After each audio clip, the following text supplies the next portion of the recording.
All right. Welcome, everyone.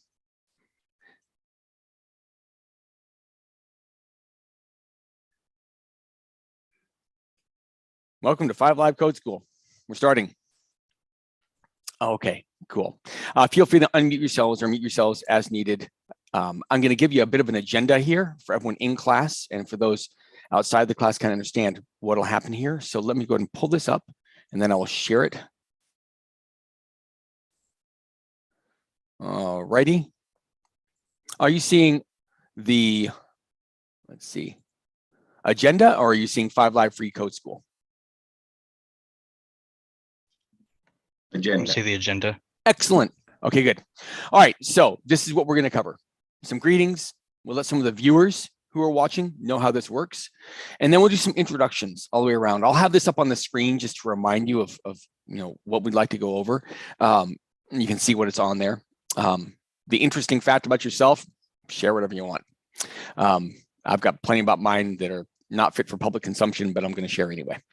And then we'll do a bit of a description of the program itself. Like, I know that I've written it down and you've probably seen a little bit of description on the FAQ on the site, but we're going to dig into a little more detail on what are we going to cover, in what order, and some details on that. And then finally, we'll cover how I'm going to teach the class. And at the end of it, we're going to have a bit of a Q&A where really it's just like, what confusions do you have about technology? What are you burning to know? And if there's stuff that we can kind of handle just right now, at least a basic explanation to resolve any like lingering confusion or mystery, we'll handle it right here and now. So this first episode really is just about us getting to know each other and getting used to how it's going to run, and then handling any like, I've always wanted to know X about technology.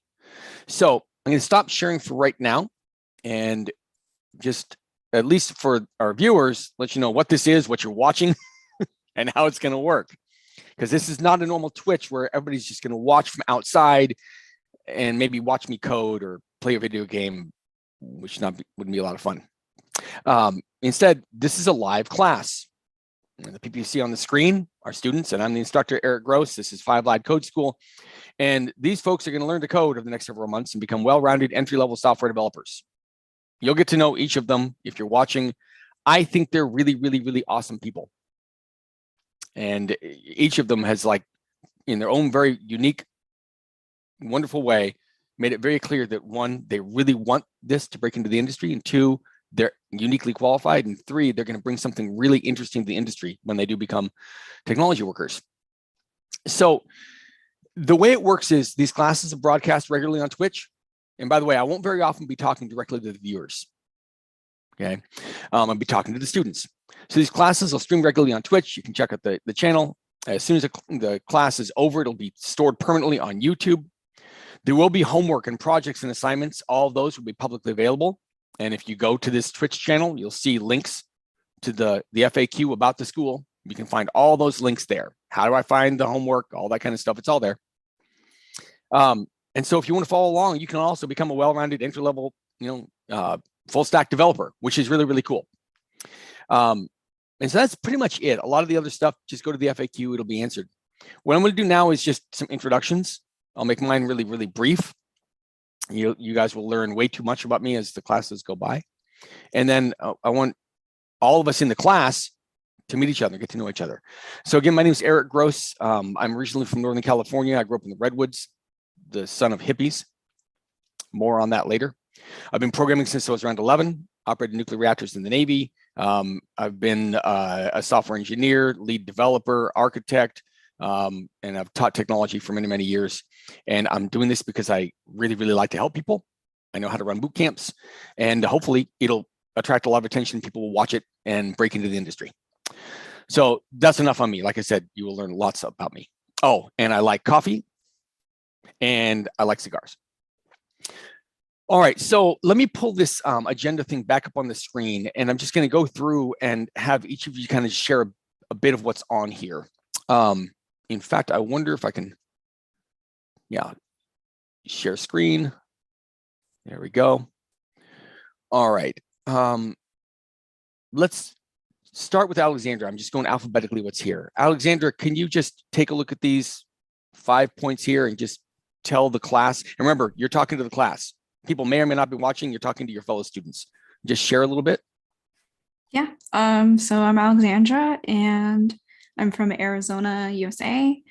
I have a little bit of prior experience because I do have an associate's degree in computer science. And my goal is kind of like my life goal is to get to where I can like actually teach programming, but I also want to get into like in the industry somewhere where it's helpful to people, maybe like education or something. And an interesting fact about myself, I celebrate my half birthday. Not a lot of people do that once they get older. That's cool. So I like to do that. That is really, really cool. There's this thing all too often in modern society because we get all cynical about stuff. Like sometimes we don't genuinely treat ourselves nicely, just do kind things to ourselves or say nice things about ourselves internally. I think that's really, really cool. Now, question, does anybody in your friend circle join in these hijinks, or is it really just you going, hey, it's my half birthday and there's no one there? Yeah, actually, a lot of people will wish me a happy half birthday. They'll give me something small, like not like it's like an actual birthday, but they might give me like a candy bar or something. I had one friend that was actually like, well, why do you get to celebrate your half birthday? And I was like, because I chose to. That's all. I love that. I don't think my wife's gonna let it fly. No, really, I definitely need this really expensive coffee because it's 6 months after May 24th. I don't even know what my half birthday would be. Well, thank you. I'm really, really glad you're here. Okay, let's hear from Helene. Now, Helene, I know you have a young one. If you need to cut off, just let us know. Yeah. So I'm Ellen, actually. Ellen, I'm so sorry. Yeah. No, it's okay. So I'm in Denver, but I'm French. So the spelling is a bit weird, but let me rename it and you'll see. That's basically how I would pronounce it. Oh, okay. So the H is almost silent on it. It's completely silent. Completely. French. Okay. Yep. Excellent. I have a silent 4 in the middle of my name. Can't even see it. Yeah, it's sorry, keep going. So yeah, Denver right now, and prior experience, self-study on and off for the last couple of years, mostly because I'm in the education, and I started to do after-school clubs, robotics and programming. So it was really introduction, but it kind of helped me to get a bit more about that. Okay. And as for my goals, I would like to actually transition and kind of bring it to a new career. So that's really an awesome opportunity right now. Excellent. And interesting fact. So I started to travel quite a bit. And since I started to travel, I'm baking my own bread because when I moved to Malaysia, I just couldn't find anything that was looking close to French bread. So I got into that. That's very cool. You went to Malaysia. That's neat. Yeah. Wow. Yeah, we should share stories later on. I've traveled to a lot of places. The world is an amazing place. It is. People are really awesome everywhere you go. Yeah. Okay, good. Welcome. And I will call you Ellen from now on. I sounded so certain. Oh, this is Eileen. Okay, maybe it isn't. Okay, good. All right, Jason. Hey, so my name is Jason. I'm from Tennessee. I'm in the northeastern part of the state, kind of in the Smoky Mountain region. Let's see. So I've been in tech for kind of like, I guess, since 2005. But I've just been in like the normal IT stuff, like, break, fix, help desk type of stuff. So I've been doing that, and I've always wanted to get into coding, and for just a lot of different reasons, it kind of never happened for me. And I'm determined to do this. So I'll just ultimately, I would just like to be part of making something that helps people. It's just something I've always wanted to do. I only celebrate my birthday once a year because that's probably the con thing for me to do for myself, because that would just make me very depressed twice a year instead of just once. So. Oh no. Oh, that's great. See, I'm 40 now, so like a couple of years ago, I had my birthday, and I'm like, oh no. I'm like, oh no, what is this? And yeah, so Really? I don't do that. Really? I just That's how it is. yeah, so I'm a little bit older to be getting into this for Yeah. sure, but I believe I can do it. And yeah, I just got a puppy actually a couple weeks ago. Oh, He's asleep right now. I've had a terrible time trying to get him to like stop being crazy. Yeah. So I'm not going to get him right now, but No, I'll that's show him fine. to you sometimes. His name's Shadow. He's a little black puppy. He's Yeah. great. But yeah. Good. Interesting fact about yourself. Oh, interesting fact about myself. I don't know. I've traveled a lot. I've been all over Europe. Oh, very cool. Okay. Times, got to do that. So that was cool. Yeah. Did you go to I've been Germany? Go to a beer garden? I have been to Germany. Let's see. I've been to where else did I go? I've been in the UK. I've been in Italy, France, Switzerland, Spain. I think that's it. That's very cool. Yeah. So Yeah. I think everyone should travel if they can. Yeah, it's great. It's one of the best experiences I'm off. Yeah. Cool. For sure. Well, I'm very glad you're here. And just as a comment to the rest of the students, I think Jason was the first person I talked to live about this. And that drive, that ain't no joke. Like Jason is just, you're driven, and I know it's there, and I'm super excited about it because there's a lot to get through. We can do it. I do have the knowledge and the skills to get everyone here through this and actually be well-rounded entry-level developers. But there's a lot to know. No kidding. There's a lot to know. And so it's going to take some work. But I have no doubt that each and every one of you is up to that challenge. But yeah, Jason just really like, wow, he's on fire, which is awesome. Okay, good. Yep. And now from over the pond, Sudesh, you have to pronounce your last name for me. I already messed up Ellen's name. I'm not going to try to mess up yours. Right. Hi, everybody. My name is Sudesh Veerasekara. Veerasekara. It's Veerasekara. Okay. Yeah. I'm originally from Sri Lanka. I've been living in UK over 20 years now.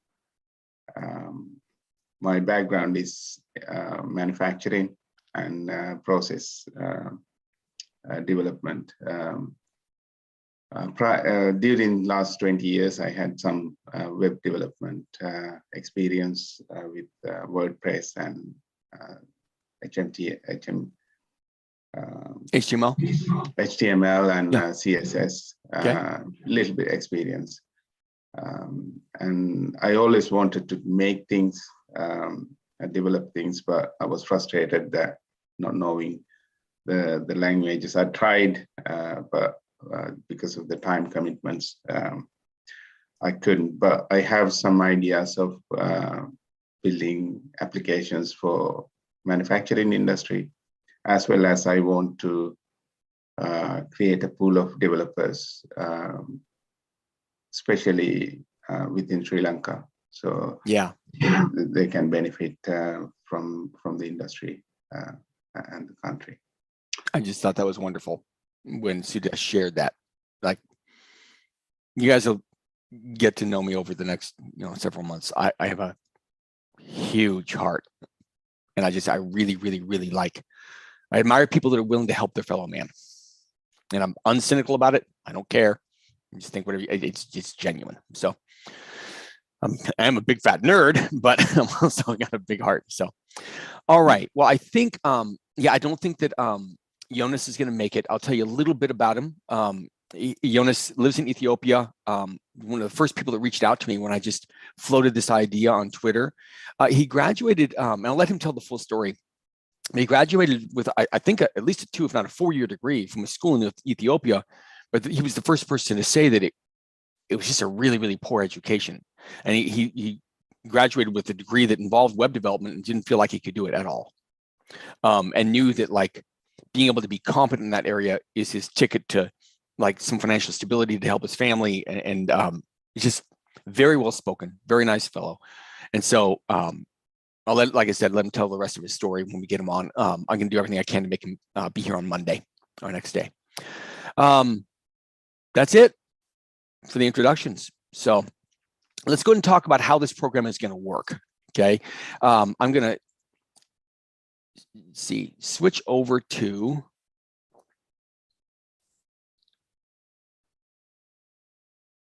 the sequence of actions. Oh, I should have kept on sharing that because it's in the same app. I'm just getting used to this this app called Obsidian.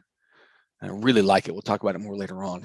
But right down here, I have the course outline, and let's switch to the order at least in which we're going to study these things.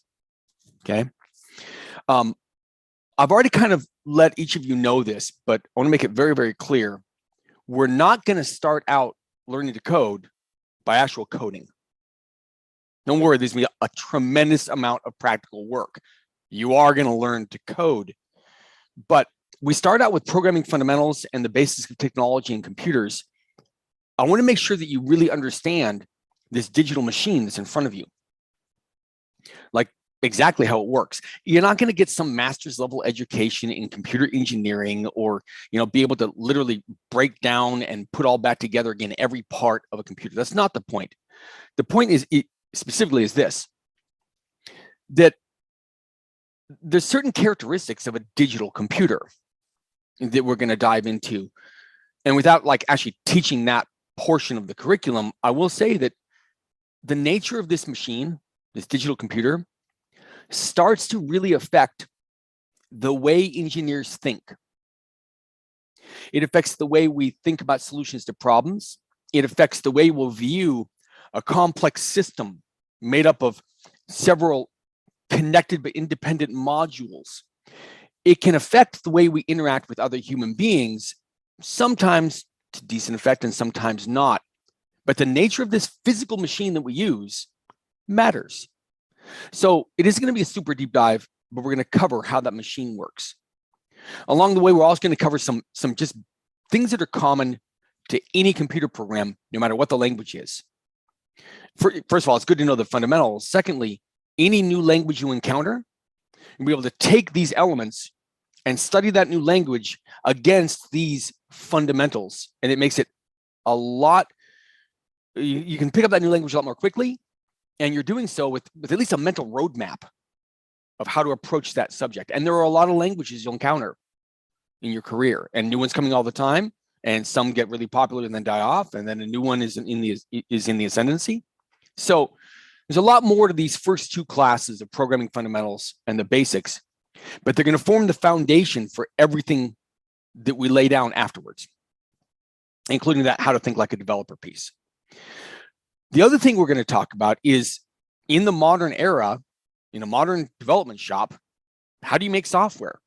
Never mind actually programming and writing the code, like the business of making software. How do you design it? In broad terms at first. How do you design it? How do you start to actually develop it? How do you test it? How do you actually deploy it? And what does that system look like? Part of the reason that's really important here, this next piece of data, I've got a question for you. I'm just interested in your opinion. Anybody speak out, because this is your class. How much of a time in a typical day do you suppose that a software engineer spends actually writing code? I'm curious about your opinions. Probably 15%, maybe. Good, insightful. I want to ask about why in a moment. Anybody else have an idea on that? I was going to say maybe 5 hours, out of an 8-hour day. Okay, good. Excellent. Any other thoughts or opinions? I was more leaning towards 50-50. Okay, good. Excellent. There's no real one answer to this. I'm just, by the way, just prefacing all this. This is my opinion and observation, such as it is. There's millions of developers around the world. I would say that for a lot of development roles, it can be between 20 and 50% of the time. So you guys were pretty spot on. The 5 out of 8 hours, Ellen, on a particularly brutal day, you might be doing 5 straight hours or 5 hours out of 8 of coding. Sometimes you're doing 16 and it's a nightmare day, but those are the outliers. The reason, and again, there's no one exact right answer to this. The point I want to make about it is that there's actually a whole lot more to the business of being able to design, build, test, deploy, and maintain software. There's a lot more to it than just writing code. You're going to learn about all those other parts in some detail, because being a successful engineer involves having some degree of skill at each of them. Obviously, if you can't write that chunk of code that implements the exact required logic, there's a problem there. You'll learn all that skill. But what you're also going to learn is all those other things surrounding it. Like once you built a little teeny piece of code, how do you turn it into a functioning program? How do you create an environment that that program can go into? How do you open up a connection so that people can actually access the code that you wrote? How do you lock it down so only people who are allowed to access it can? Like all these other concerns, none of those are actually the code you wrote, but they're all important. So you'll learn all about that. Any questions so far as we're going through this course outline? Okay, good. And by the way, we're going to cover this in detail later on with how I teach the class. You can interrupt me at any time. Okay. So we're going to cover how to use a code editor. That's a pretty broad term. There's a lot of variation in what that tool looks like. But we'll cover some of the primary things that a code editor should do for you, and in how to use them. Okay. For the most part, by the way, we'll be using a code editor called Visual Studio Code, which I think is awesome. But we'll encounter others. Now we're going to really start to get into some actual hardcore development. You're going to learn the fundamentals of the web, HTML and CSS. Some of you already have some knowledge in this. What you're going to learn here, of course, you'll learn the actual skills like the syntax and how to write it. What you're also going to learn is the theory behind it, so that you can, even if you don't know the exact way to do something, you know how to phrase the question to find the resource. Then we're going to look at the JavaScript language. Now, we're not going to look at it in relationship to either web development or server-side development. We're just going to look at the language itself. We're going to go back to these things of like programming fundamentals, and we're going to use those to examine JavaScript. How does JavaScript implement all those fundamentals? What do they look like in this particular language? So we're learning JavaScript just as itself. Because we now are writing some code, you're going to start to learn how to debug your code, how to start your program and stop it midstream, and literally look around inside your computer program and see the state of everything inside it, and then step through it one instruction at a time, watching changes happen. You'll learn to build that mental model in your head of what does this sequence look like inside this program, and what do I anticipate happening next? And when it doesn't happen the way you thought it would, how do I see why and what happened instead? You're going to learn all that, that stuff is critical. And all of those skills of debugging, they will all roll back to those fundamentals of how to think like a developer and what is the nature of one of these computers, because they can only ever obey the physical rules laid down in them. A computer's just a machine. It can't think. It can't do anything you don't tell it to. So we'll use that insight that you gained earlier when we look at debugging. Now we get to have a lot more fun, because now, having learned some of the basics of JavaScript, you're going to look at the two different areas that JavaScript is used in. For the last 25 years, JavaScript is used in web development. How do you take a website and give it a lot of interactivity? All the way to the point where now an actual full-blown computer program can live in your user's browser and handle all sorts of productivity things. All the many reasons you want to make a computer program, your user's browser, like Firefox or Chrome or Opera or whatever, can host your computer program you wrote, and it'll run right in the browser, which is pretty cool. You'll learn all about that. But then we'll go to the way that software programs were deployed for many, many years, which is down on a server. That program delivers a service of some sort and listens for people that want to use that service. And when the right request comes in and says, hey, I would like to use the following service that you provide, I'm allowed to use it, could you please do the following work? That program will do the following work: retrieving a list of products, adding a product to a shopping cart, doing the financial transaction of checking out, whatever it is, that program you made on the server will do it, and it'll send information back to whoever asked for it to be done. You'll learn how to build those kind of programs in JavaScript, okay? Now, any program is kind of useless in many ways if you can't store permanent data, persistent data. All your products, for example, in e-commerce, all of your transactions that happened, whatever the business domain, you've got to be able to store data, right? There's two general families of databases, relational and non-relational. You'll learn the technology of each. How to actually put information into the database and structure it the way you need to. And more importantly, how to retrieve it in a very precise manner so that your computer programs receive the exact information they need to do their work and provide value to your end users. You'll learn the technology of how to use those kinds of databases. And at that point, we've kind of put all the pieces together to make what we call a full stack web application. You're going to be able to do programming tasks in the front end, or typically what the browser is going to present to the user. You'll be able to work on the server side part of it, a computer program sitting down on a client, on a server waiting for clients to call on it. And you're going to be able to do programming and logic down inside a database with the persistent storage.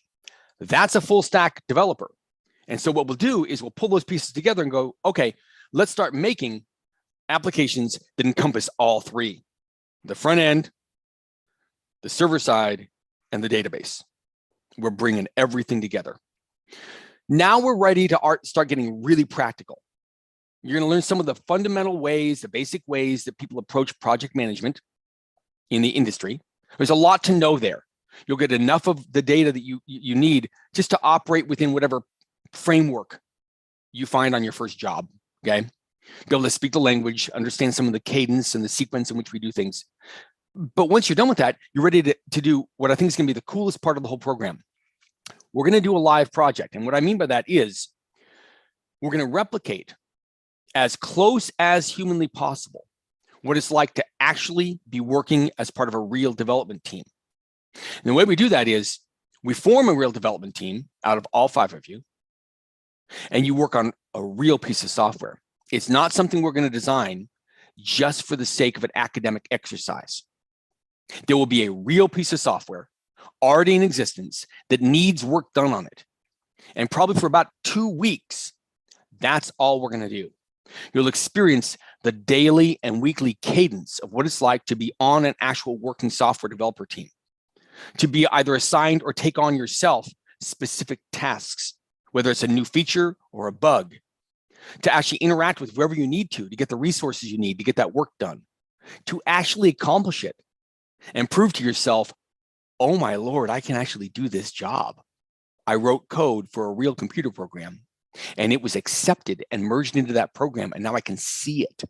And you'll do that a number of times in that period. This is where it all comes together. You start to actually, as much as is possible, get rid of imposter syndrome. You start to recognize, I am a developer. I actually have all the baseline skills. I understand some of the basics of how projects are managed. I'm a decent person with good communication, and I just proved to myself that if I'm put into a team, I can find out what I need to do some research, communicate with my fellow team members, produce an acceptable product, take advice from a senior person on how to refine it a little bit, and it becomes part of the actual software that we're shipping. Oh my God, I can do it. It's a really cool experience. We've done it for literally thousands of people as part of the software developer bootcamp that I created. And hands down, it's the most gratifying, cool part of the whole program. So we're going to do that. At that point, we're ready to start doing this job search. You know what would be really cool, actually, is if I learned how to spell the word process. I don't know. I'm kind of weird that way. Let's see if I go S right here. I'll break this because in the modules, the job search process. Okay, good. That link should work.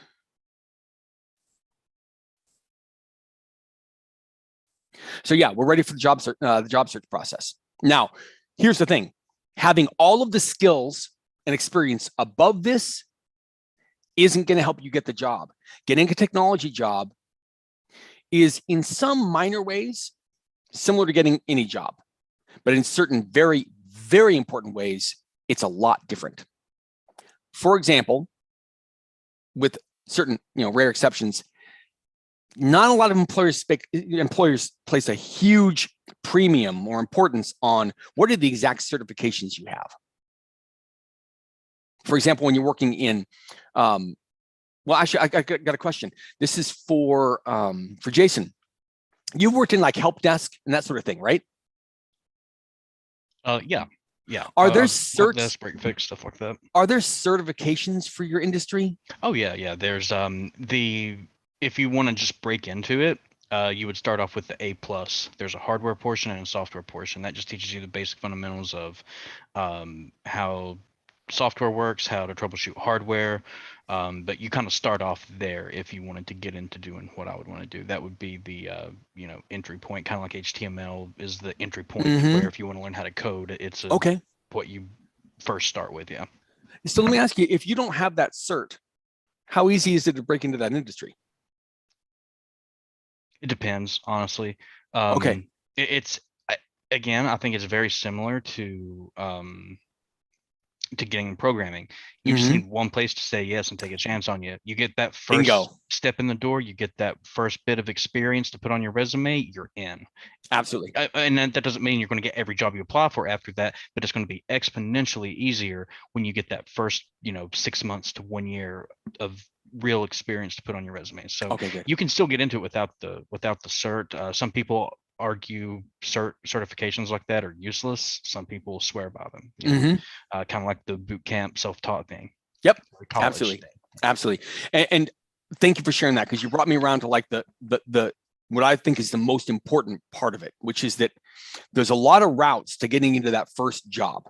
And we'll cover in this job search process portion and how to get hired in tech. We'll cover a tremendous amount of valuable lessons learned over the last 8 years and getting literally thousands of people through it into their first job. I know a lot about the area, but most of it can be summed up as be a nice person who knows how to think like a developer and can problem solve, and never, ever, ever allow yourself to be stopped. Never stop. Getting that first job, because sometimes easy, but that's the exception rather than the rule. Most people, even though there's a tremendous wealth of jobs available in the technology area, like it's insane how many jobs are available, you have to work really hard to get that first job. But Jason's spot on. All it takes is 6 months to a year of you being on a job like that, and suddenly the entire way you're viewed changes. People, they know that you clearly can do it. You can operate as part of a team. You're already employed. And it is, like he says, exponentially easier to get that next one. What we're going to do during those final 2 stages is I'm going to arm you with everything I know how to on how to make that period between, finishing this and getting hired as short as possible. But I'm just going to let you know right at the outset, we're going to have to work really hard to that. I am committed to you in terms of this offering that we're putting together all the way through it, including the hiring process. It's not going to stop when we're done with the technical classes. I'll do everything I can to help you, but just to set the stage for it, sometimes people work just as hard in the job search as they did through the entire technology education piece of it earlier. But man, is it worth it. Because once you get that first job, things do really change. So that was a lot to go over. Okay. I just want to orient you again from the top. Programming fundamentals, the basics of technology and computers, how to think like a developer. Then we break into how you make software and a little tool for the job called the code editor. Now we start actually learning technologies, web development technologies, the actual core of the JavaScript language, and how to debug code. And then we figure out if I'm doing web development or server-side development, what does JavaScript look like there? These are long modules because there's a lot to learn, but this is the core skill you'll be exhibiting on the job. And there's a lot of JavaScript jobs out there.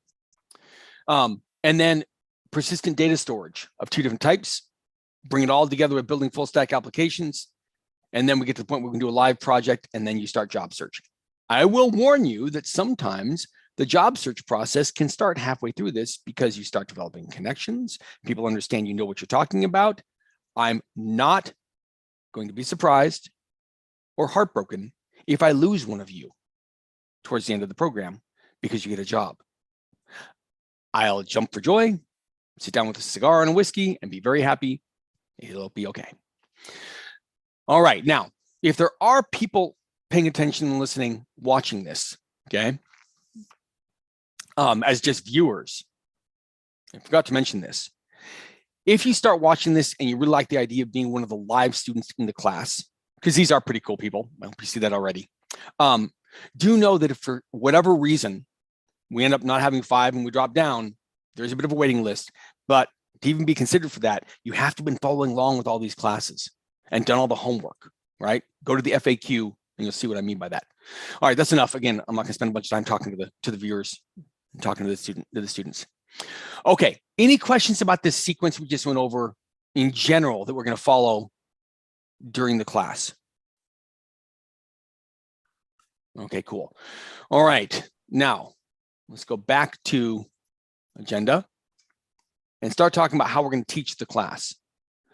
I have a question. I'm going to stop sharing for a moment here. I want to see your faces. How many of you have formal post-secondary or after high school education, university, college of any amount? I know people mention it. I think most of you, right? Jason, do you have a little bit of after high school college as well? I got 0 credits in 2 semesters before I quit. You know, honestly, what does he say in Anchorman? I'm not even upset. I'm impressed. I can't believe you get the whole thing. Sorry, I'm an Anchorman fan. That's impressive. That's great. So here's the thing. And I'm going to try not to be on a soapbox about this, because there is great value in certain portions of the modern educational system. I don't want to just crap all over them. That's not my point. I will say that the following is true in general. Some educational methods rely more on like a time served model. You spend a certain amount of time, you get a certain grade, than they do on the outcomes from that training. And we could talk about that a lot. What matters is this class and my personal philosophy about teaching. It matters much more to me that each and every one of you can actually apply what we're learning. Rote memorization, actually, in programming, is virtually like unheard of, unimportant. There are people that happen to memorize a lot of stuff, but who cares? It's, can you think with the subject? When you encounter some new problem or set of conditions, do you have a mental framework you can start to sort out greater and lesser importances, relationships between similar elements? These things are important. In other words, given a real world situation, you can start to apply your mind to it, sort it out a little bit, and start taking some causative action to make it run more smoothly or diagnose what's wrong. To be very succinct, understanding and ability to apply is the most important factor, not what grade did I get.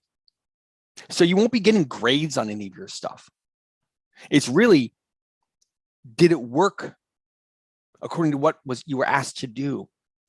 If it didn't, well, let's figure out why. And is there somewhere along the line that you and I working together didn't quite get the job done? There's something that I was trying to communicate that I didn't do a good enough job, or you heard it one way and it's a little bit different. We just straighten that out. It doesn't take very long. Again, this is why I kept this class small. I do not want to leave anyone behind. So if you've been part of that sort of traditional academic thing and you're used to like the grade you're going to get, and well, there's something I didn't quite understand, but I'm going to keep my mouth shut because the whole class has to move forward. No, that's not what we're going to do here. You have a tremendous right here to go, hey, Eric, I didn't quite get what you were talking about there. Now, I'm going to give you some specific tools here in a moment to kind of diagnose that. But that's the senior thing. You have the right to go, I'm not following.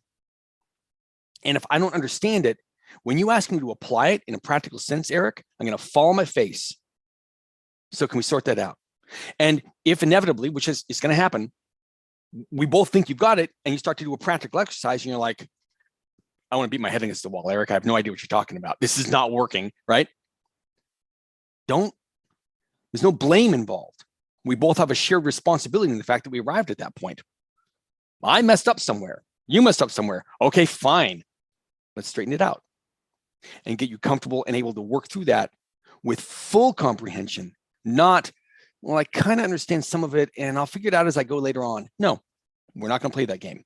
Are there any questions about that at all?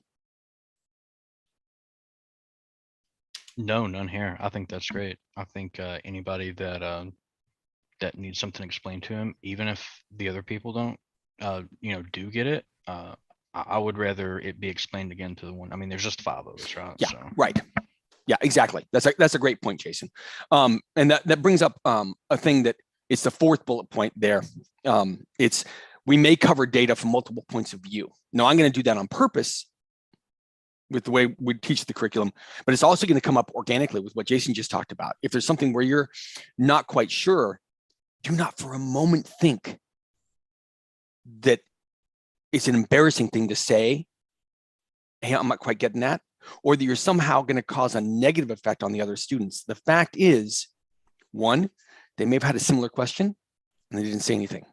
2, even if they did understand it, the number of times through this stuff is going to give you more and more certainty on it. Again, you don't have to memorize stuff, but there's concepts that they can take a little bit of work. They can take a little bit of work to get this stuff. So if you hear it 2 or 3 times, that's actually really cool. You asking a question because you didn't quite get anything is genuinely helping your fellow students. That's my point of view on it, and I'll treat it as such. There's also this. We had talked about like interesting facts about yourself and embarrassing stuff. So I'm in the Navy. This is back in like 1988, right? I went in the Navy December 7th, 1987. My friends like to joke that they couldn't figure out which was the greatest disaster in American history. Eric joining the military or Pearl Harbor. I have good friends. So I go into the military, right? And I was accepted into a really, really rigorous program. It's called the Naval Nuclear Power Program. And I was going to become an electronics technician and a nuclear reactor operator. Like, no joke, it was really, really tough. And it's still a very, very tough program. I barely qualified by the skin of my teeth. Yeah, I'm bright, but even that, it was tough. And because there was elements that I kind of knew I had barely qualified for this, and also because I really genuinely like to understand, I would ask questions. I was unashamed about it. I would ask a lot of questions. I'm the sit in the front row kind of guy. I'm the like, I didn't quite get that. I'm not sure if and people got so annoyed with me. Here's how it went down. In the Navy, there's 2 things that identify you. What's your job and how high of a rank are you? Well, I was an ET, electronics technician, and I was a 3rd class. I was an ET3. If you say Eric's an ET3, everybody around you would know what that meant. They called me DQ3. That was my nickname. It was for weeks until they told me DQ3 for dumb question, 3rd class.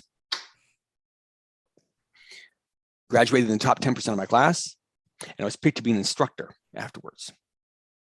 So they can eat it. I was very, like, there's no such thing as a dumb question. What a silly, silly idea.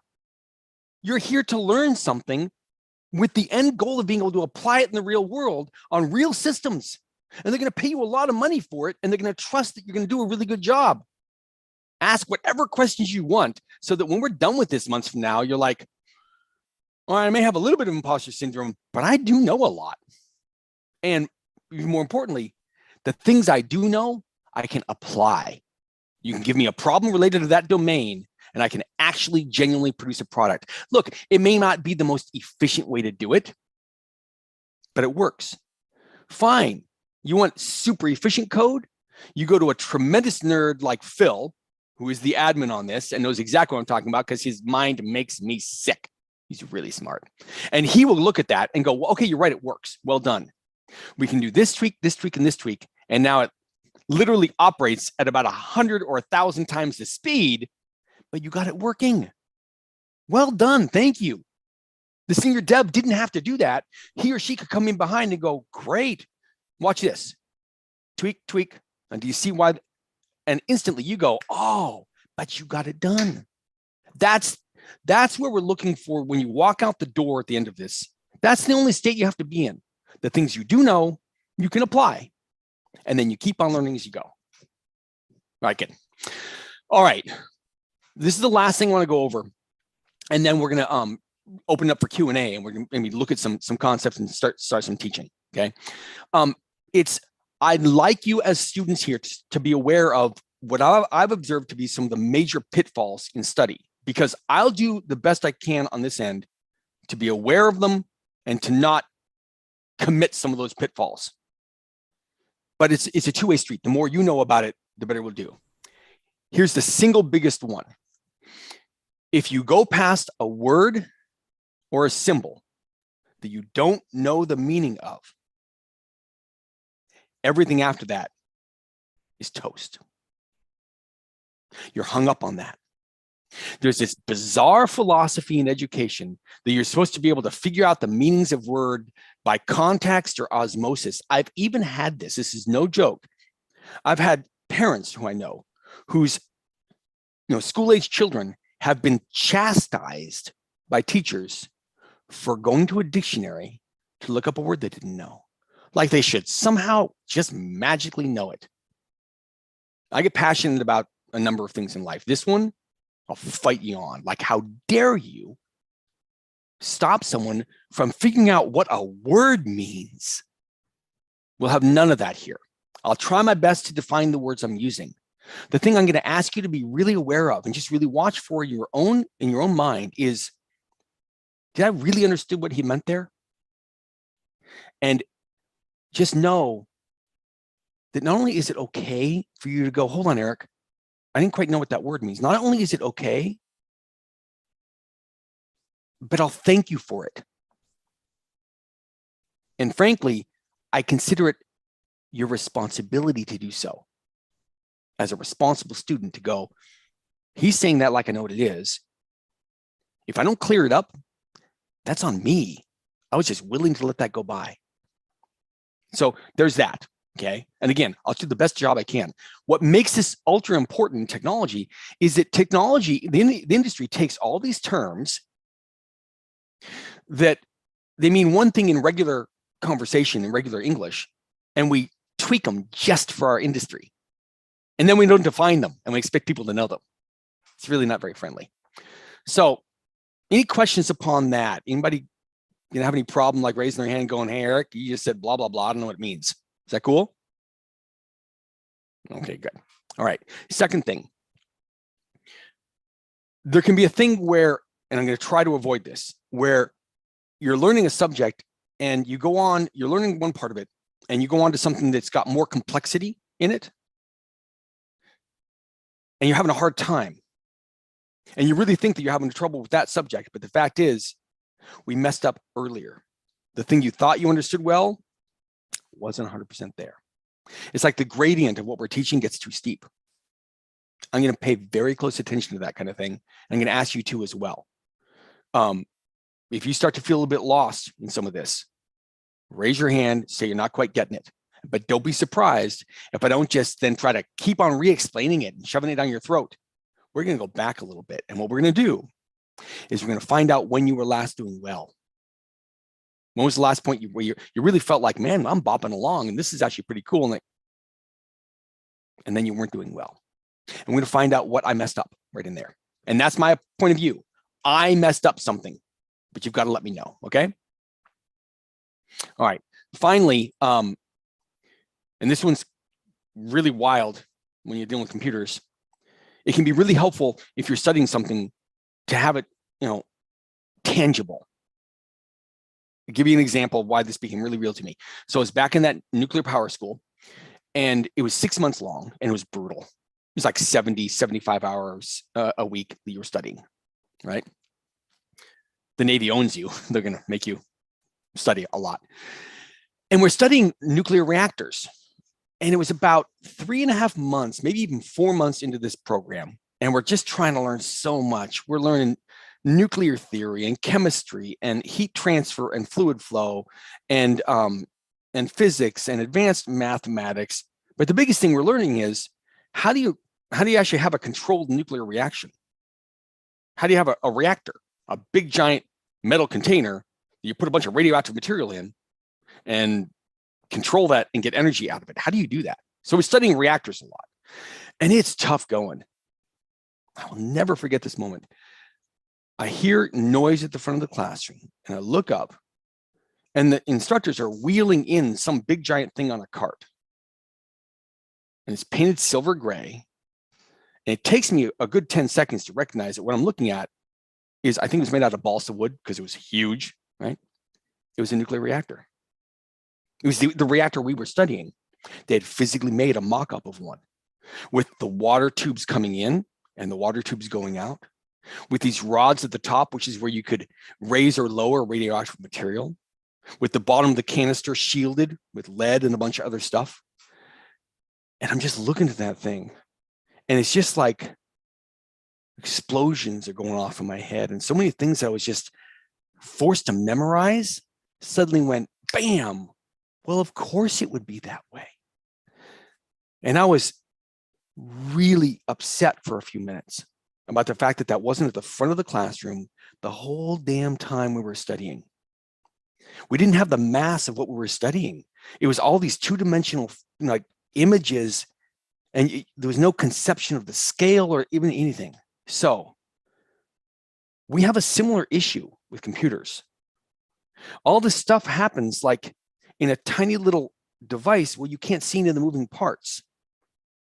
So as we go through this, there's going to be many times where I stop and I sketch something out, or I literally like share the view from my camera here and put it inside a computer and see the different parts.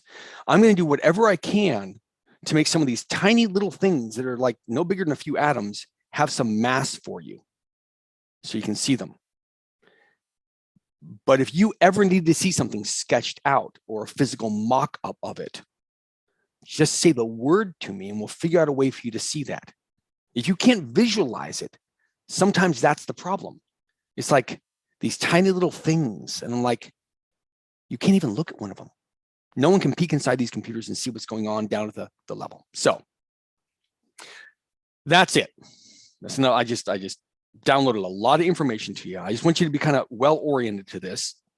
Are there any questions on those three things that like clear up the technical terms and symbols, make sure that like we're teaching things at the correct grading of complexity, and then where we can, try to get some of the mass of what we're studying. Anybody have any questions about that? Good, excellent. All right, I just talked a lot. Now you guys get a chance to talk.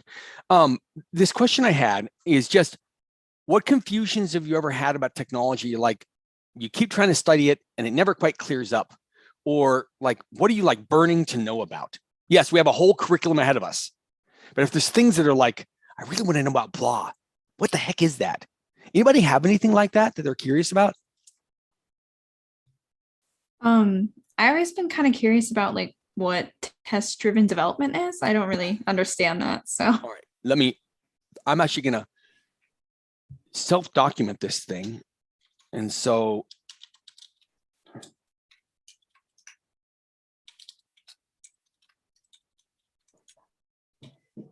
good, excellent. All right, we're just going to take these up one at a time, because the fact is that what we're talking about with one may cause you to remember something you have. So if you've got one that you're thinking of, hold on to that thought, take a note of it if you want to, so you don't forget it. Okay, so let's diagram this out, shall we? Eric's going to be a bit of a nerd here and diagram it out. All right. So you can see the agenda with Alexandra's question, correct? Did I share that yet? Oh, I didn't. I don't see it. That's because he has to double click, Eric. Okay, good. All right, now you can though, right? Yeah. Okay, good. All right. Let's do a little bit of diagram. And by the way, full disclosure, one of the things I actually was looking forward to about this class, and I think I kind of said this a little bit in the FAQ, there's a couple technology things I've been wanting to try out a little bit in terms of teaching these classes. They may be a little rough at first, so bear with me, okay? One of them is this whole being able to draw these diagrams on my iPad and share them to you in class. So I'm going to test that right now.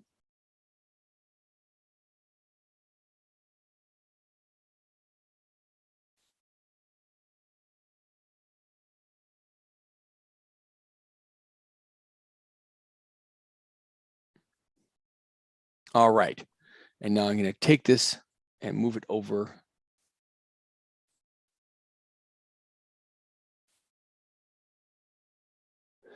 Can you see my iPad with the Graphio or Graphio 4 app? Yep. Yay. Let's see how this goes. So here's this test-driven development thing. All right. So let's try to sketch something out here.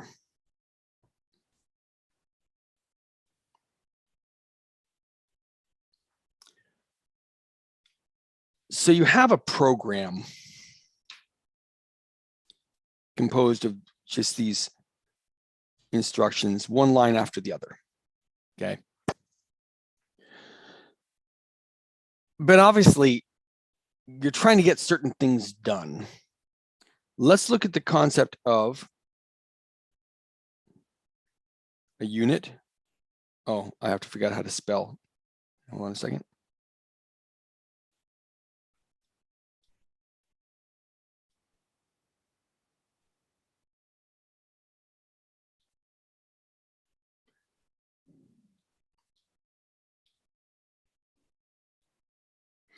Oh, that's right. I can do this.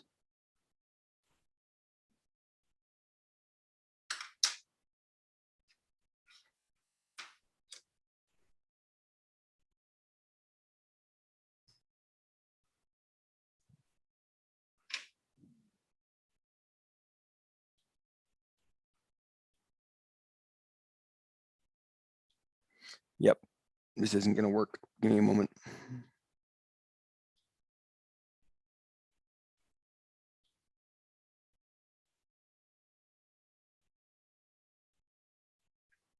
Okay. We look at the concept of a unit of work.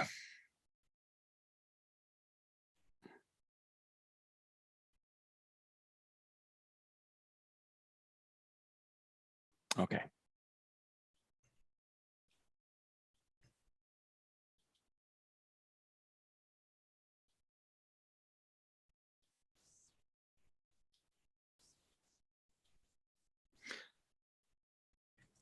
This is like you're writing a chunk of code, a series of instructions, right? And they all kind of revolve around the same thing, like one thing you're trying to get done. Let's look at a real world example. Let's say you're trying to add something to a wish list, like on a shopping cart. We've all kind of done that, right? Well, you could, if you were being a programmer who wasn't like thinking ahead, write some code that would both, on this top one, grab in the details about a product that someone liked. On this one, add it to this collection called a shopping cart. On this one, make a note somewhere on the back end that you want to send out a coupon to that person in about 14 days if they haven't purchased it. Because your marketing folks found out that that's really effective. It's on their wish list. They may have forgotten about it. And in about 14 days, if you send them a coupon, they'll probably go in and buy it. You got three kind of different things that are going on here. You've got the ability to pull details about a product, the ability to put those details into a list that we're calling, a wish list, and the ability to create an action item for later. Any questions so far? Good. Each of those things could be called a unit of work. They are separate types of tasks, even though they're all kind of related to like the shopping cart experience, the wish list experience. They're all kind of related a little bit, but they are each this distinct kind of thing you want to get done. Well, if you were to design your program so it did each one of these things in order, all in the same chunk of code, you kind of have a problem from a testing standpoint. You'll learn all about this in specific detail later on, Alexandra, and for the rest of the class. But trying to write a test that will do the pull the details up, the add to the wish list, and the set a future task for the coupon, trying to write a test that will do all those three things is pretty much a pain, because they are, in fact, three disparate, separate kinds of actions. They're different units of work. You following so far? Okay. So where does this come into this test-driven development? Well, knowing what we just talked about, when you're writing your code, you could not put all three of those things into this one group. Instead, you could build, let me draw, you could do 1, and then 2. That's a nice 2, and then 3. I'm going to figure out how this app works, I swear. You like those hieroglyphics? That's good. In other words, you build them as separate chunks of code and then do each of them in order, but they're separated out. They each exist as themselves. They are each treated as a separate unit of work. You following still? Okay. Well, then writing a test for each of these gets a whole lot easier. This one, you're writing a test that all you're really doing is verifying, can I pull up the details for a given product? Here, you're writing a different test. Can I take the details for a product and add them to a list, a wish list? Okay, I can test that. Here, you're just testing, can I create a future reminder for a coupon for a given product and customer? Those are much easier tests to design and to perform. That whole discipline I just talked about is a thing called unit testing. You have a unit of work. We have the first one for pulling product details. That's a unit of work. We could write a unit test for that. We have the second action, adding a product to a wish list. We could write a unit test that would just test that. We have the third one, setting a coupon reminder. We could write a unit test that would test just that functionality. Again, you'll learn how to design these tests. This is later on. But that's all called unit testing. And now we can finally answer this question. Let's say you did what I just talked about in the order I described. First, you write the code for pulling in details for a specific product. And then you write a test for it. That is unit testing. What if you got really smart? What if you wrote the test first? There's no code. It makes you think about, if I were to have this code that would pull in details for a specific product, what kind of test could I write to verify that it was performing its action correctly? And you write the test and then you run it. What's it going to do? It's going to pass or fail. What do you think, Alexandra? If you run the test first, Yeah, before you write the code, it would fail. exactly. That's exactly right. And then you write your first version of the code and then you test it. And you keep getting it, you keep working on the code until it passes. That is called test-driven development. Your development is driven by the creation of well-formed tests before you even write the code for it. How's that explanation? How does that seem to you? Yeah, that makes a lot of sense. So basically what you're doing is you're kind of getting the idea of what you want something to do first, and then writing like a test of like what the expected results would be, and then creating the code after. Yeah. Yeah. Now, all that said, okay. The general opinion out in the industry is not enough people should do this. They should all be doing it more often. It makes you a better engineer. That's probably true, but still very few people do it that way. Lots of people do unit testing, but they write the code first. Every once in a while, you get into a development shop. I call it a dev shop. It just means a place where you're being an engineer or a developer. You might get into a dev shop where they actually are like militant about this. Usually that's a pretty good thing. Those engineers are really good because if you have to write the test first, you have to really think about the logic you're about to lay down in code. Because you're already thinking about, well, if I'm going to write a test that's really going to test it well, it better account for this and this and this. You might even write multiple tests from several different points of view. It makes, when you write the code, it just comes out really quick and it's well written. Now, all that said, I don't do it very often. I write a lot of unit tests. I rarely do test-driven development. So there's that. Does that help? I have a That was question. really clear. Yeah, Ellen, were you going to say something? Yeah, I have a question actually, because I mean, that makes sense to build the test before, but how do you test the test? How do you make sure that once you start building your code, your test is going to do what you want it to do? And that, Yeah, that's actually really, really good. First of all, writing tests is its own special skill, and we'll go into the logic of how you might want to do that, right? But in general, the thing you're going to try to do is this. Let's say you're writing that whole unit of work thing I just described, Ellen, right? Like the code should really just revolve around getting one thing done, right? But let's say in doing that, there's like 3 different factors involved, 3 different like objects that you're going to play with, right?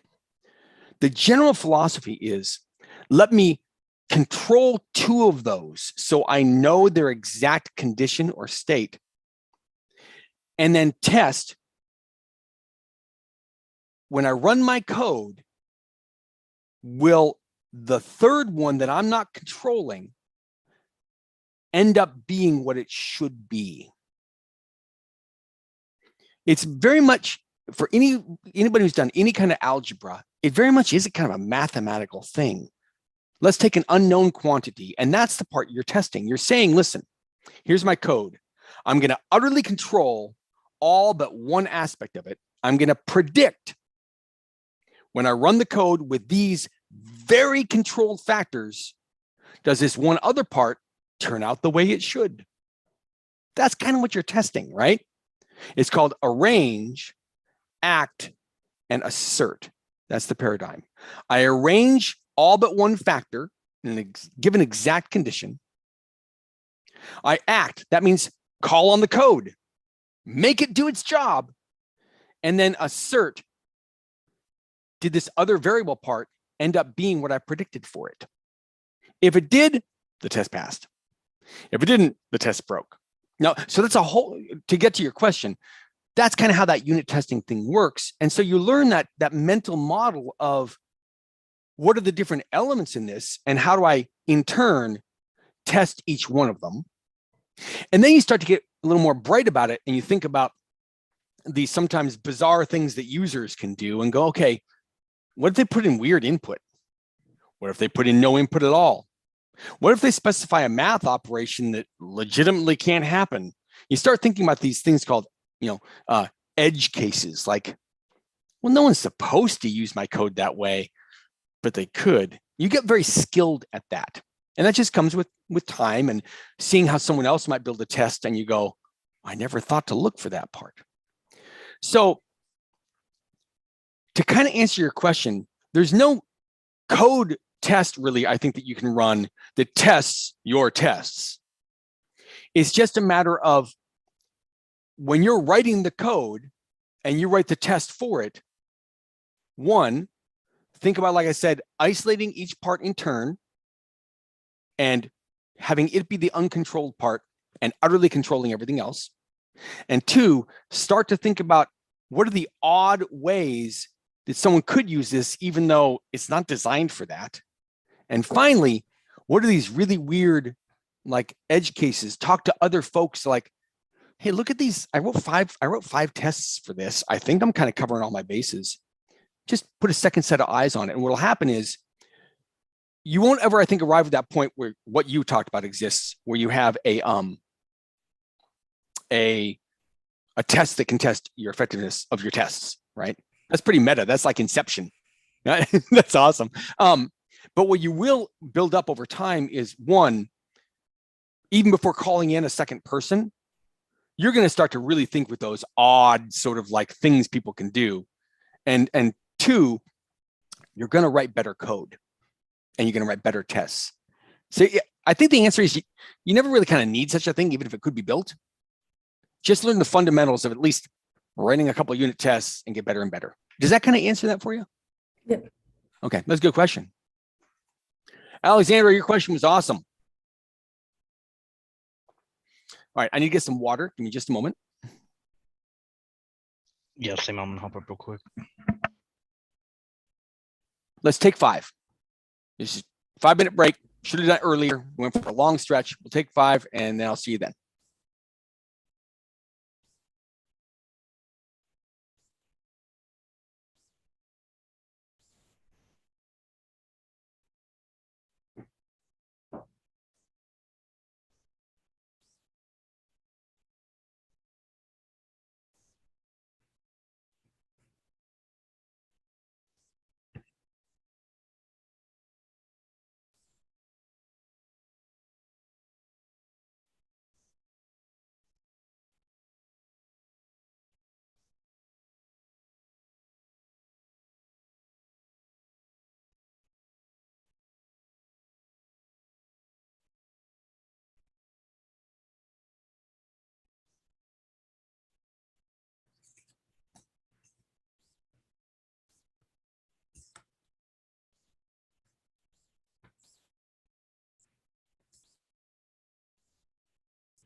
All right.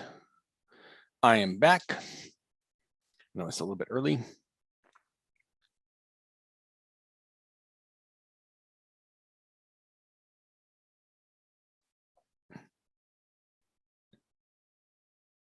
For those of you watching, we're on a 5-minute break. I think we got about 1-2 more minutes before people are back.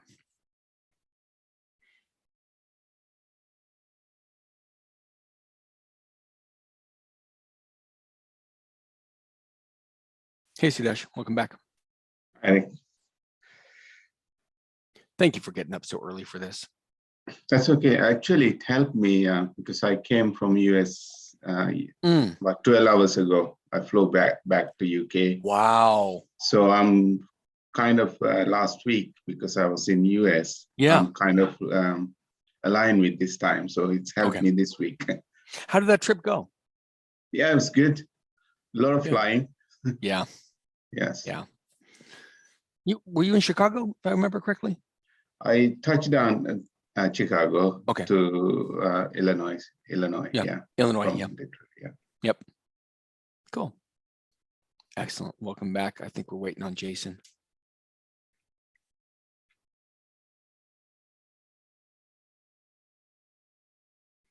Yeah, there's a lot to know to even understand that test-driven development concept, huh, Alexandra?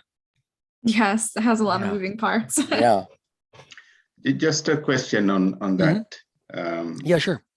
It's if you take the code as the solution we are looking for, what you're talking about unit testing is the defining the question. Is that? Yeah, it's the question. Yeah, it's like we wrote the code. We know what the code is supposed to do. And there's a whole subject of testing that we'll get into, but like, here's the big picture is that like, most of the time when you're writing these tests, well, you kind of know they're going to pass. I mean, you might spot something really wonky where you're like, oh, I can't believe I didn't account for blah, blah, blah, right?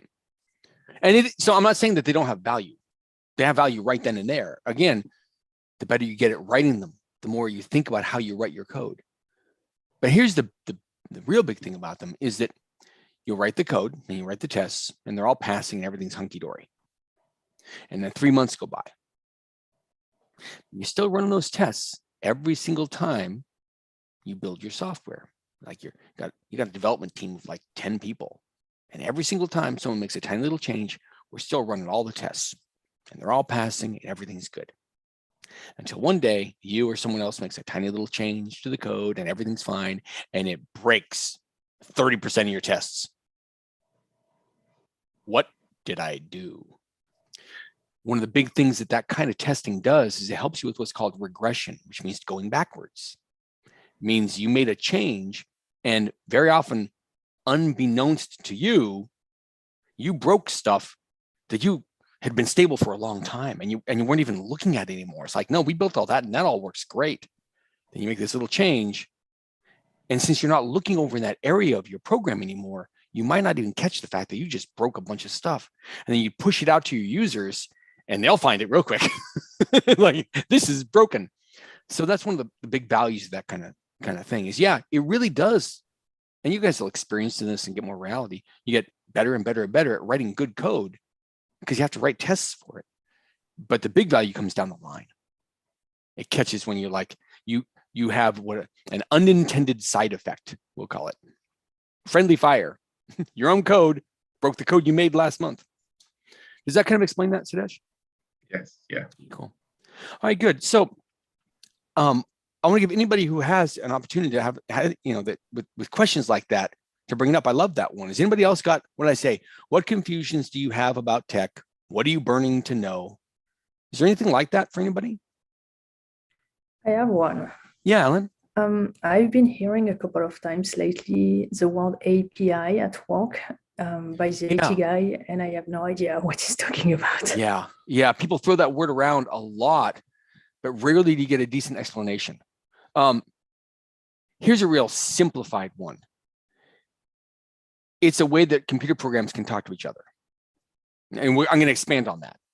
But an API is just a way to make it so computer programs can talk to each other. Let's expand it a little more.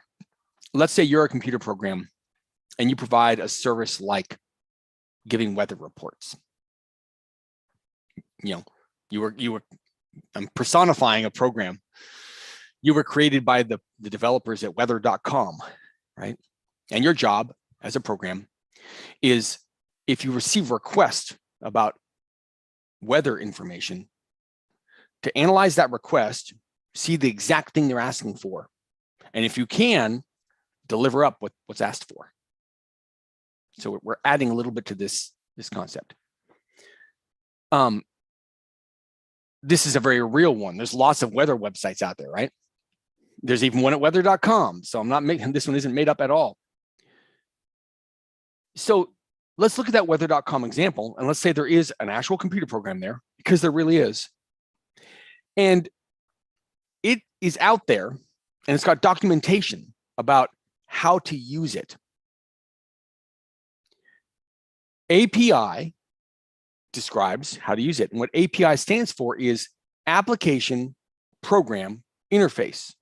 It's basically, and by the way, application and program kind of mean the same thing. It's where two programs interface. It's where they meet. You have a program over here. It's some browser in Topeka, Illinois, or Illinois. I'm teasing Sudesh. So you have a browser over here in Topeka, Illinois. That's a computer program. You have the weather.com application, say in New York. I don't know if weather.com is in New York. Those two programs need to talk to each other. An API, or application program interface, is a description on one end of that of, if you want to talk to me and get information from me or have me provide service to you, here's the exact way you need to talk to me. Now, that's all human terms. When it comes to computers, what it means is, here I am ready to provide, I'm a program ready to provide service or give information. Here is a document that describes the exact way to format the request. You send in text to this program. It's precisely formatted text. It would say things like forecast, 7-day, zip code, for example. If it's formatted the exact right way and you send it to this program, the program can read through it and go, forecast, 7-day, this zip code. That information can go down inside the program and be utilized and literally gather the data for a 7-day forecast for that zip code. The document, this API document, will also tell people that want to use this program what the response will look like. It'll say, if you request a 7-day forecast, this in text is an example of what the response will look like. Why? Because they're going to do something with it. You're going to receive that response. It's formatted in a precise manner. You might want to grab bits of it and present it on the screen in different ways, but you need to know what it looks like. That's what APIs are all about. It's a written description, first of all, of the way two programs would need to talk to each other so that one can provide a service and the other can request it. And secondly, it's for the one that's providing the service, the actual work behind the scenes of doing the work that was requested. That's what APIs are all about. How is that, Ellen? Does that help? Yeah. And so does that mean that all programs usually have an API that is available for anybody else? That was a very insightful question. That truly was an insightful question. The answer is no. There's lots of reasons you might want to make a computer program where you're not operating off of this sort of client server kind of arrangement, where like what I just described with this mythical weather.com app is a kind of a client server thing where here's this server. It's a computer set up with this specialized program. It's there to be of service to people. And if a client knows how to send in a properly formatted request, it'll arrive to the server. The server will process that and compose a response. It'll send it back to the client. There are lots of programs you might design that aren't meant to do that kind of a paradigm. An example might be like, like from the financial world with banks, they have to do this thing called reconciling, right? Where, and again, I am not a finance person, okay? But they have to take all the transactions that occurred in a given period of time, typically, 24 hours, and they have to look at all the accounts and make sure that everything balances out. That's just going to happen for a bank.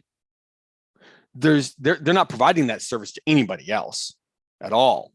It's literally going to be a program you write that at the exact same time every night will reach into the database and grab that day's transactions.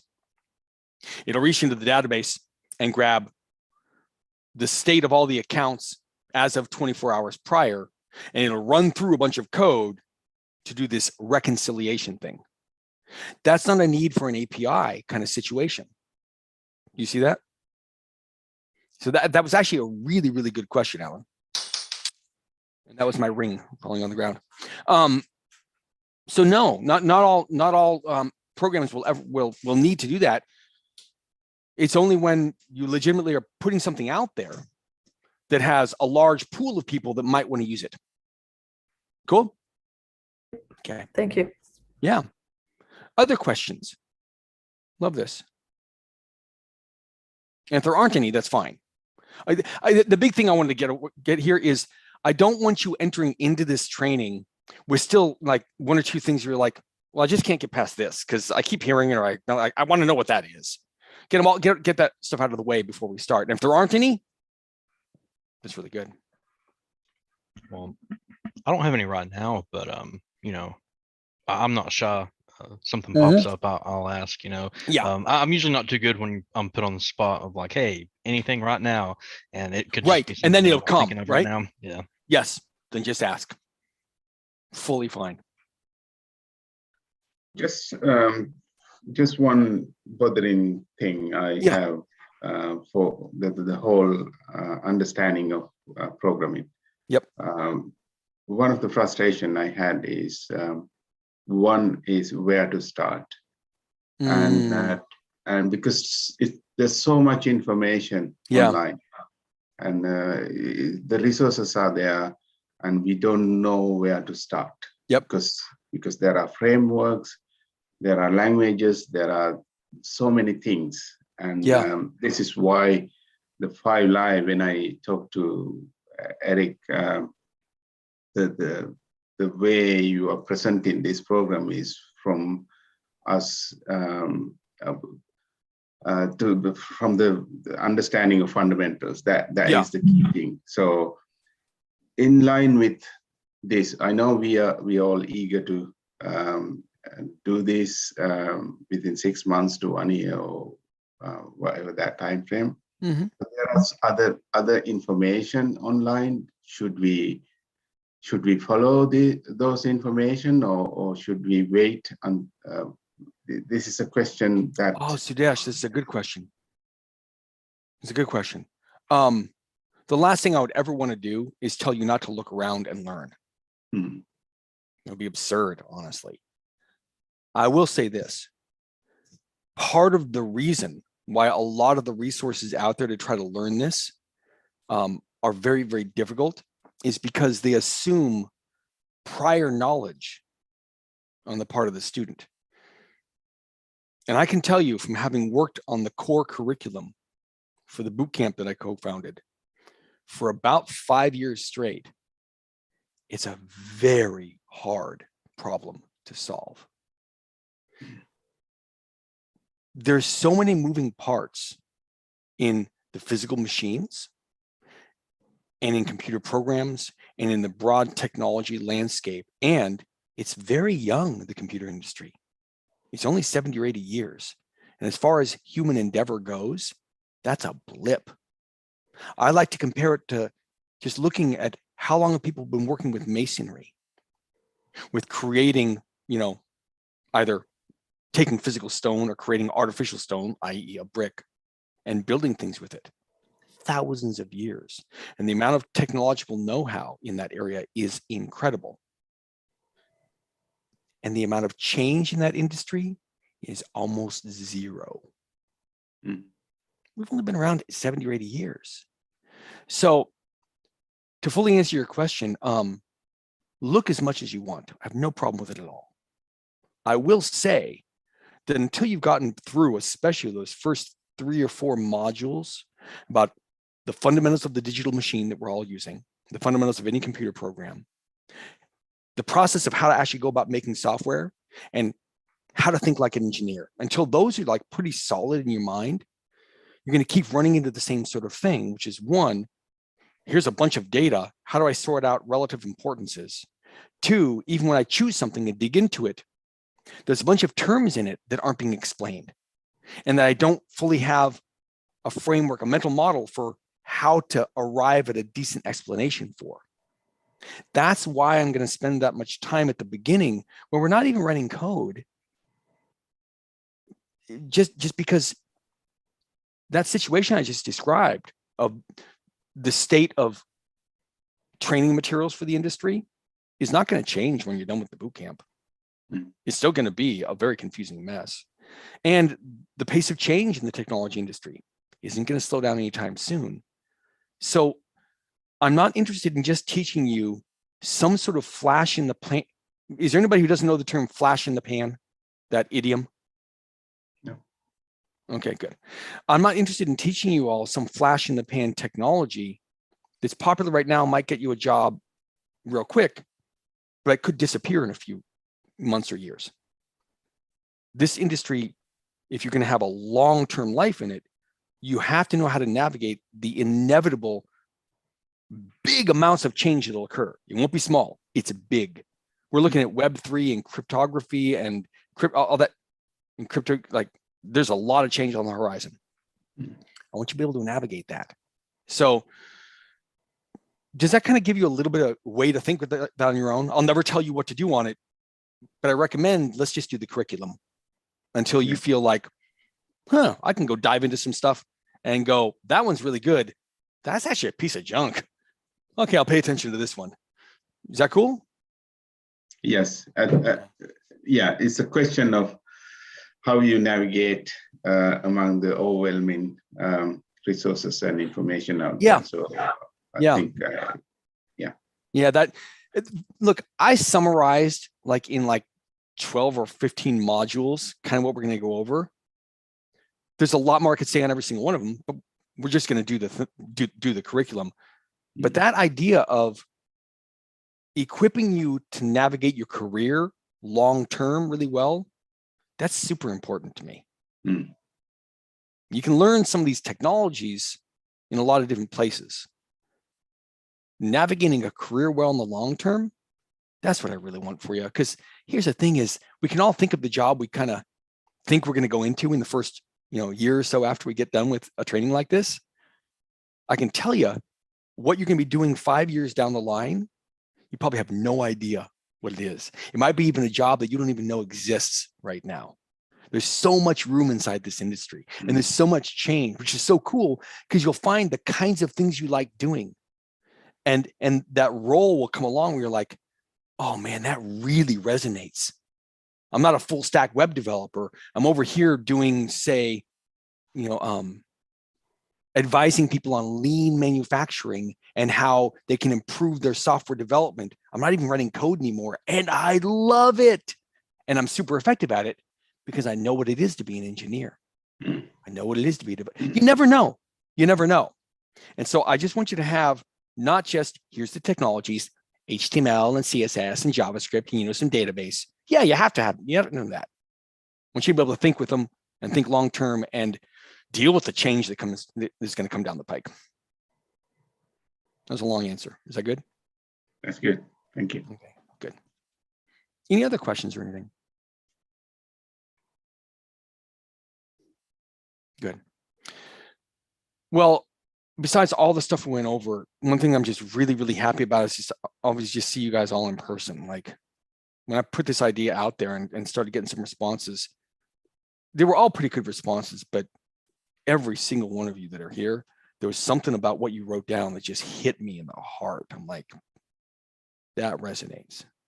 But that's on paper. Now I'm getting to know you guys in person, and it's really, really cool. I'm glad you're here. So we're about 4 minutes over. Again, it's our class, right? So if we're ever like under or over, we're not meeting anybody's standard but our own. But we're about 4 minutes over. So I think we'll probably call it unless anybody has anything else. Okay, cool. All right, then on Monday, we're actually going to get into some of this stuff. So just to remind you in terms of that course outline, it's this programming fundamentals. Ashley, I'm switching the sequence on that. We're going to talk about the basics of technology and computers. That's what's going to come first. Let me switch that order right now. And by the way, this tool that I'm using, this Obsidian, I'm going to try to figure out a way to actually have you guys be able to view inside there so you can see this curriculum as I start to just flesh out more parts of it. It's not meant to be hidden at all. It's just what I like about this tool, this Obsidian thing, is that it syncs up on any device I want, and I can write on any device I want.